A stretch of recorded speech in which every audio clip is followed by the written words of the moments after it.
Hola, ¿cómo están? Soy Paola Pérez. El presidente de CARICOM ha inaugurado la 50ª reunión regular de jefes de CARICOM con un enérgico llamado a la unión. Pero ¿con qué visión?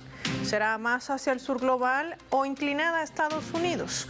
Hoy apelaremos no solamente a la memoria histórica, sino también a los hechos y analizaremos los escenarios. Así inicia el mapa de Telesur.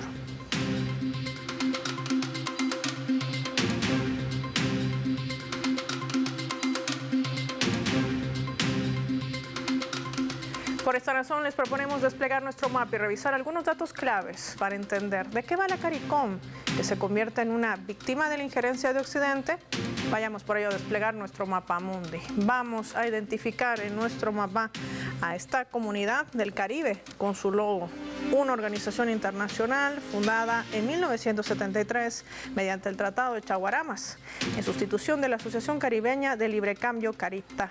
Agrupa a 15 estados miembros plenos: Antigua y Barbuda, Bahamas, Barbados, Belice, Dominica, Granada, Guyana, Haití, Jamaica, Montserrat, San Cristóbal y Nieves, Santa Lucía, San Vicente y las Granadinas, además de Surinam y Trinidad y Tobago. Y como miembros asociados se encuentran Anguila, Islas Bermudas, Islas Vírgenes Británicas, Islas Caimán, Curazao, Islas Turcas y Caicos. La CARICOM es el resultado de 15 años de gestión a favor de la integración regional. Sus objetivos fundamentales se centran en acelerar el desarrollo económico, coordinar la política exterior y fomentar la cooperación en áreas claves como salud, educación, seguridad.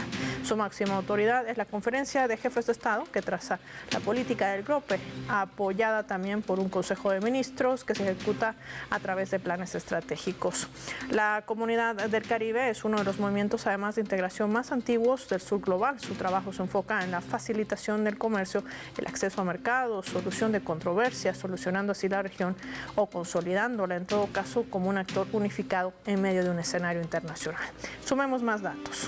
A lo largo de décadas se ha intentado minar la memoria atacando a líderes y movimientos que han buscado la unidad. Una de estas estrategias apunta también al sector financiero. La Unión Europea ha utilizado formas recurrentes de las denominadas listas negras unilaterales que califican a la región como un paraíso fiscal. Otra de la estrategia también para tratar de minarla.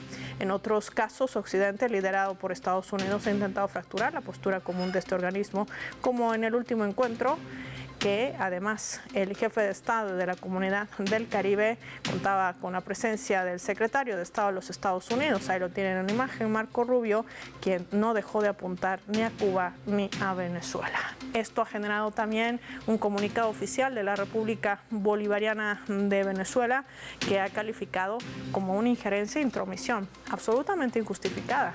Todo esto también enmarcada en el ataque registrado el 3 de enero del 2026. Analicemos estos escenarios, para ello nos acompañan nuestros invitados.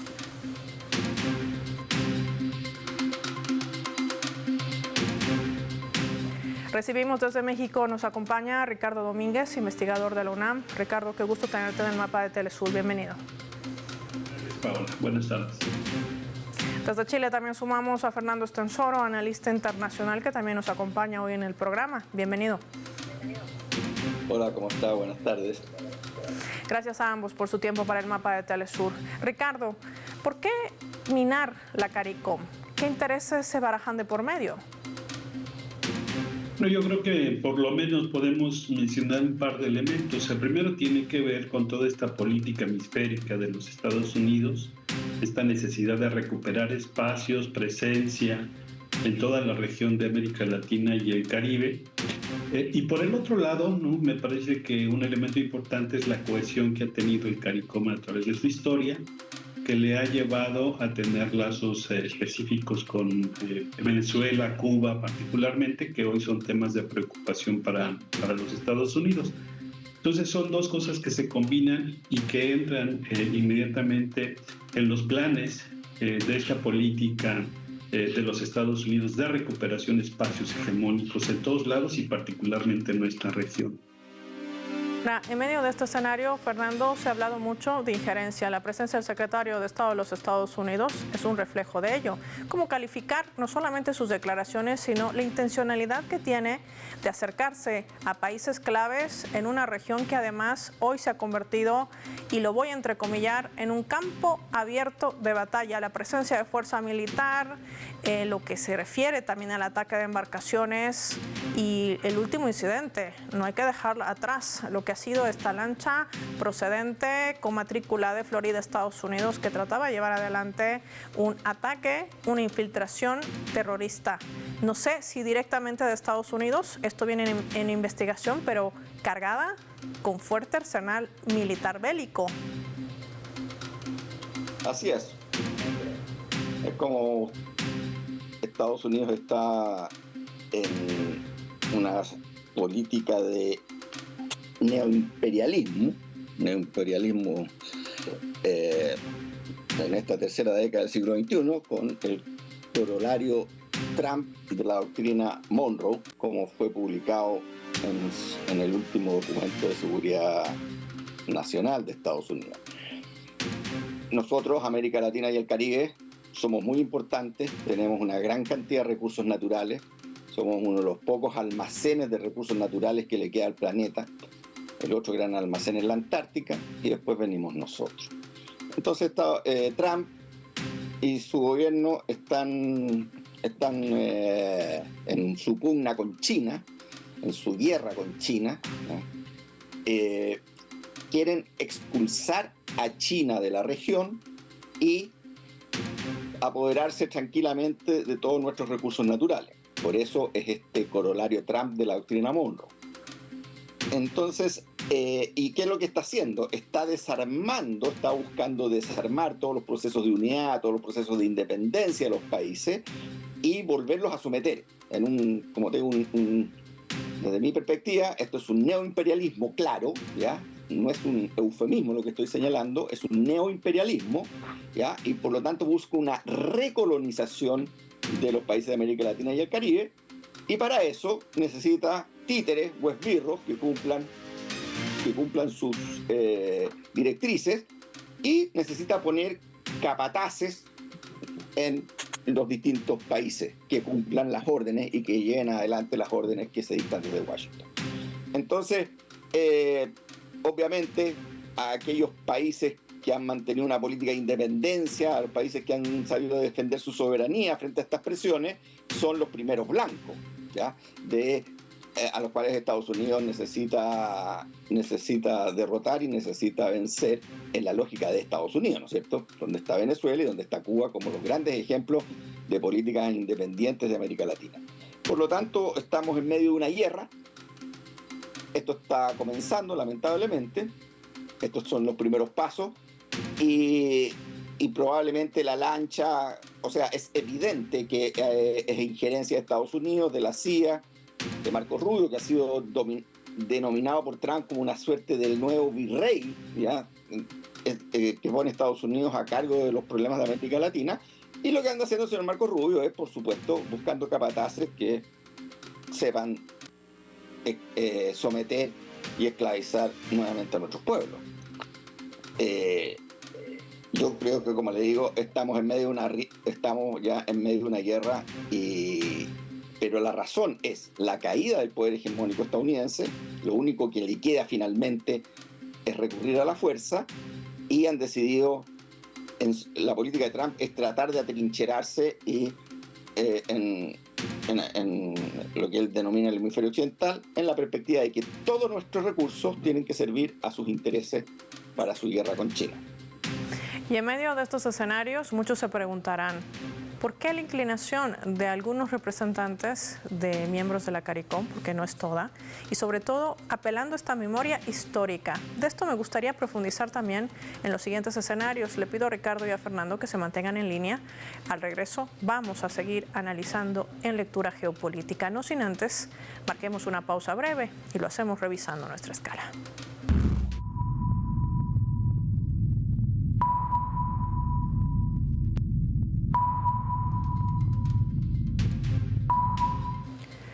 Hoy es 3 de marzo. A través de nuestra escala del mapa vamos a compartir este vídeo, rememorando y apelando a la memoria histórica. Es un discurso brindado por el líder de la revolución bolivariana, Hugo Chávez. Él ya lanzaba una advertencia. Venezuela está en riesgo de ser agredida, invadida, decía. El objetivo, apropiarse del petróleo, de estos recursos estratégicos. Lo dijo aquel 5 de agosto del año 2009, afirmando que Estados Unidos es una nación, la nación más agresora de la historia, destacando los ataques también con el lanzamiento de estas bombas nucleares en Hiroshima y Nagasaki, en Japón, para asesinar a civiles. Hoy, además, 3 de marzo, se recuerda 2 meses, 60 días del ataque desigual que emprendió Estados Unidos contra esta nación suramericana, que derivó en el asesinato de más de 100 civiles y militares y en el secuestro del presidente constitucional Nicolás Maduro y la primera dama Cilia Flores, hoy prisioneros de guerra. Ya volvemos. Yo tengo varios alertas que me llegan incluso desde algunos espacios que no son realmente aliados, sino gente seria, preocupada, de la operación que está en marcha, diseñada en el Pentágono, para señalarme a mí. Eso viene aproximándose, y es una operación de varios años. Hace varios años me lo dijo alguien, me dijo, te van a terminar acusando a ti de narcotraficante, a ti, directamente, a ti, Chávez. No es que el gobierno apoya o que se permita, no. Te van a tratar de aplicar la fórmula Noriega. Es uno de los planes que en Estados Unidos se ha venido desarrollando. Están buscando la manera de que se asocie a Chávez directamente con el narcotráfico. Y luego cualquier cosa es válida contra un narcotraficante que es presidente, pues. Un viaje a cualquier país del mundo y llegó un comando y se lo llevó. No, se trata de Estados Unidos, no. Invadieron Irak con la excusa de que había armas de destrucción masiva. No las hay, no las hubo. Pero igual ahorcaron al presidente sin juicio ni nada. Creo que 7 abogados que trataron de defender a Saddam fueron asesinados. ¿Quién lo defendía? Estaba muerto ya. Fidel me dijo un día, Chávez, si a ti o a mí nos pasa eso, que nos invadan, dijo, lo último que podemos hacer es hacer lo que hizo Saddam, meterse en un hueco por allá. Hay que morir peleando, Chávez, ahí en la primera línea de batalla. Y es lo que yo haría. Yo no voy a irme para un monte, no. A morir al frente, con la dignidad de un venezolano que ama este país.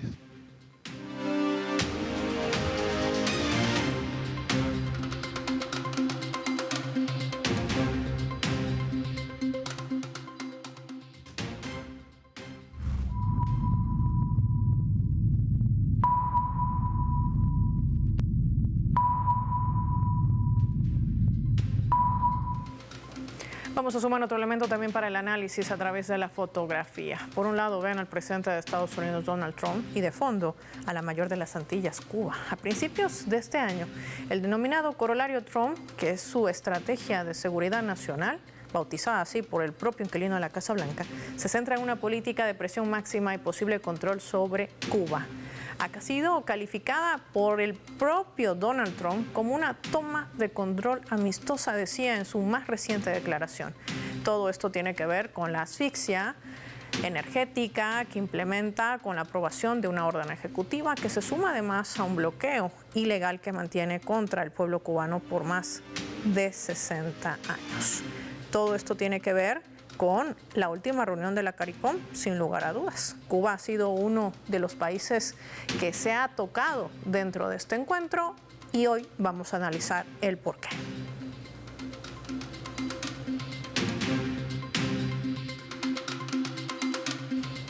Ricardo, hay algo importante que recordar en medio de las declaraciones que escuchábamos en la pausa del presidente de Venezuela, el líder de esta revolución bolivariana, Hugo Chávez, cuando él creaba Petrocaribe, un organismo que además de alguna manera reflejó esa solidaridad inmensa de la población venezolana a estos países del Caribe que forman parte de la CARICOM, por un lado. Pero también está el hecho que desde dentro de la CARICOM, al parecer con influencia de Estados Unidos, y pido que me ayudes a aclarar este escenario, se trata de apuntar a la mayor de las Antillas, y la gran pregunta es ¿por qué? ¿Qué representa Cuba para la región y sobre todo para esa parte de lo que es justamente el Mar Caribe? Bueno, Cuba tiene varias condiciones importantes. En principio, pues está con su condición geográfica, geopolítica. Y eso le da una importancia muy particular, igual que al resto del Caribe. Pero en el caso de Cuba, también a partir del triunfo de la revolución, llevó a cabo toda una política internacionalista que tiene que ver con la solidaridad, que ha puesto en marcha, incluso que puso en marcha desde el inicio de la misma revolución, y una de las zonas de mayor atención por parte de la cooperación de Cuba ha sido precisamente el Caribe. Y esto, bueno, a partir de 1973 empezó a sistematizar, y Cuba ha dado cooperación en muchos ámbitos a toda la región. No olvidemos el caso también de toda la cooperación que le dio a Granada, toda la ayuda técnica, y también Cuba ha destinado recursos, dirigió recursos financieros para muchos proyectos de desarrollo en el Caribe. Y no solamente eso, sino que con asociación ya a partir del 2004 con Hugo Chávez, que se crea lo que hoy conocemos como el ALBA, ya viene una combinación de esfuerzos entre los dos gobiernos, ¿no? Apalancado por todo ayuda energética de Caracas hacia el Caribe, que potenciaron o que tenían la intención de que estos países dejaran de preocuparse, de tener mucha atención por el problema energético que pueden presentar. Ahora, eso ha generado, por el otro lado, que los Estados Unidos, por una parte, traten de minar la cohesión que ha tenido la CARICOM en una posición muy firme sobre el bloqueo económico o contra el bloqueo económico contra Cuba, y después, ¿no?, declaraciones de acompañamiento con respecto de Venezuela. Entonces, para Estados Unidos es muy importante primero minar la unidad que se vive dentro de la CARICOM, que me parece va avanzando en ese sentido, y por el otro lado tratar de cortar lo que ha significado la cooperación entre Cuba, Venezuela y la CARICOM. Y esto tiene mucho que ver también con sus pretensiones geopolíticas en la región. Entonces es muy importante minar toda la historia de relaciones solidarias que ha existido entre estos espacios. Este escenario, la gran pregunta es, parece que todo ronda en torno al petróleo. Fernando, me gustaría analizar contigo por ello el siguiente escenario. Veamos.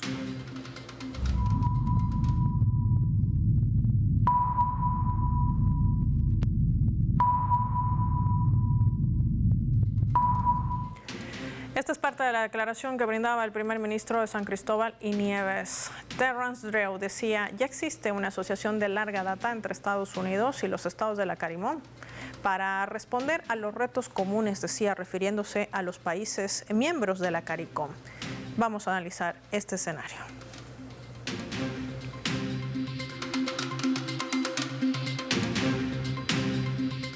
Fernando, ya nos decías que el planeta está atravesando una guerra a lo que está haciendo en este momento Estados Unidos e Israel contra Irán. El petróleo sigue siendo uno de los factores claves para, de alguna manera, llevar adelante una desintegración. La CARICOM también podría representar en su intento de minarla de la injerencia estadounidense bajo ese objetivo. ¿Lo podemos leer así? Sí, yo creo que esa es una lectura adecuada. Obviamente el interés de Estados Unidos, como lo conversamos hace un momento, son los recursos naturales, ¿sí? Es el petróleo y los demás recursos que tiene la región. Y desde ese punto de vista, también la agresión que está desarrollando junto con Israel contra Irán tiene mucho que ver con el petróleo y con el control de los principales flujos de petróleo y tratar de cambiar, incluso en mi opinión, esos flujos, ¿ya?, en la medida en que no lo puede controlar un 100%. Entonces, minar la unidad de la CARICOM, como decía el colega, estoy muy de acuerdo con él, en el fondo es minar la autonomía de la CARICOM. Lo que Estados Unidos está buscando ahora, ¿no es cierto?, es someter a la CARICOM e introducirla en su geopolítica, en esta geopolítica de neocolonización y, obviamente, ¿no es cierto?, tener no aliados, sino empleados, ¿ya?, títeres, que cumplan sus directrices emanadas desde Washington. Entonces, esa presión está muy fuerte, en mi opinión va a seguir creciendo, y por eso también estaba muy de acuerdo con el premonitorio análisis que hacía el presidente Chávez. O sea, lo que él decía, esto es lo que se viene, llegó, ¿ya? En mi opinión, la guerra ya llegó, ya se instaló, estamos viviendo ya de una forma absolutamente descarada, estamos viendo los primeros pasos, e indudablemente lo que está buscando Estados Unidos es, primero, amedrentar, está consiguiendo ese amedrentamiento, lamentablemente, en algunos miembros de la CARICOM, ¿ya? Pero es un amedrentamiento en la perspectiva, ¿no es cierto?, de ir imponiendo su política.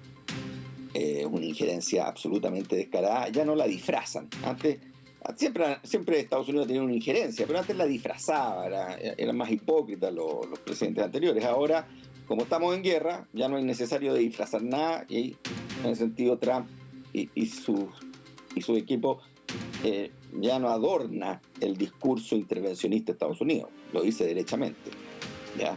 Vamos por los recursos y ustedes se someten o los vamos a castigar, ¿no es cierto?, o van a sufrir consecuencias. Entonces, en el fondo, la intervención que hacen en Venezuela, cuando secuestran al presidente Maduro, también están amedrentando al resto de la región, y no solamente al Caribe, están amedrentando a toda la América Latina, ¿ya? Y lo lamentable, ¿ya?, lo lamentable frente a nuestras directivas que se asustan. Fernando, ¿y tú crees que la unidad va a ser una clave también para contrarrestar esta doctrina Monroe 2.0, que es un corolario Trump, como le llama el inquilino de la Casa Blanca? Exactamente. La unidad es absolutamente fundamental. Pero que quería terminar la idea, ¿ya? Aquí vamos a saber quién es quién, porque Estados Unidos, ¿ya?, aunque no se crea, está extraordinariamente débil. El hecho que esté recurriendo a este matonaje abierto, a esta política guerrerista, militarista, es producto de su debilidad, ¿ya? Estados Unidos ya no hegemoniza, domina por la fuerza. Por lo tanto, obviamente, frente a los países desunidos, frente a cada país, es una fuerza incontestable, ¿ya?, frente a un país en particular, ¿ya? Si actuamos solos, no tenemos nada que hacer. Pero si nos unimos, ¿ya?, objetivamente, en mi opinión, están dadas las condiciones históricas para derrotar a Estados Unidos. Estados Unidos no tiene la capacidad física de cercar a América Latina y el Caribe. Puede cercar a Cuba, puede intentar agredir a un país como lo que hizo en Venezuela, pero no puede hacer exactamente lo mismo. No tiene barco suficiente, no tiene presupuesto, no tiene nada, ¿ya?, si se une. Por eso que tampoco le gusta la CARICOM así como está, porque si la CARICOM se une y dice no, y todos decimos no, ¿ya?, Estados Unidos, más allá de gritar y de ponerse histérico, no puede hacerlo. Estados Unidos no tiene hoy día ni la capacidad, ni el dinero, ¿ya?, ni la forma, ¿ya?, que estaba cuando terminó la Segunda Guerra Mundial, ¿ya? No es ese poder omnímodo. Hoy día Estados Unidos está en una crisis, y en una crisis política y social interna extraordinaria. Entonces, hoy día es cuando necesitamos líderes como los que hicieron la independencia. O sea, necesitamos líderes de verdad y no payasos. Necesitamos líderes que vean de que tenemos la condición histórica, ¿ya?, de si nos unimos, basta que respondamos con una sola voz, y Estados Unidos y el señor Trump no tiene nada que hacer en la región. Gracias. No tenemos más tiempo en el programa. Agradecer a Fernando Estenssoro y a Ricardo Domínguez por compartir sus visiones, sus posturas, sus análisis hoy en el mapa de Telesur con nuestros televidentes e invitados, hay que decir. Finaliza el programa y lo hacemos revisando nuestros vectores. Muchas gracias. Muchas gracias.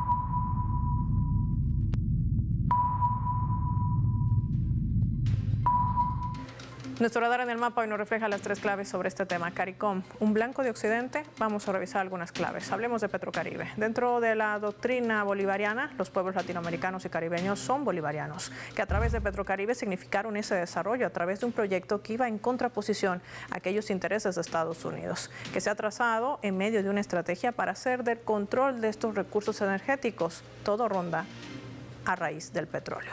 2. Corolario Trump. Parte de este plan es evitar el desarrollo justamente de estos países del Caribe, que también hoy forman parte de la CARICOM. Minar un organismo que siempre le ha apostado a la integración y que trata de ser minado con ese fin. Generar una desestabilización en la región del Caribe, inclusive con la instalación de bases militares y presencia militar estadounidense que le han abierto la puerta a algunos miembros de la CARICOM, no toda. 3. Cuba, la mayor de las Antillas, se ha convertido por años en el blanco de la doctrina Monroe, hoy a través de este corolario, de este plan de seguridad nacional estadounidense. Por su posición geoestratégica, es una zona clave y lo que Cuba además representa para esta región del Caribe y para estas naciones caribeñas. Soy Paola Pérez y nos vemos en otra edición del Mapa.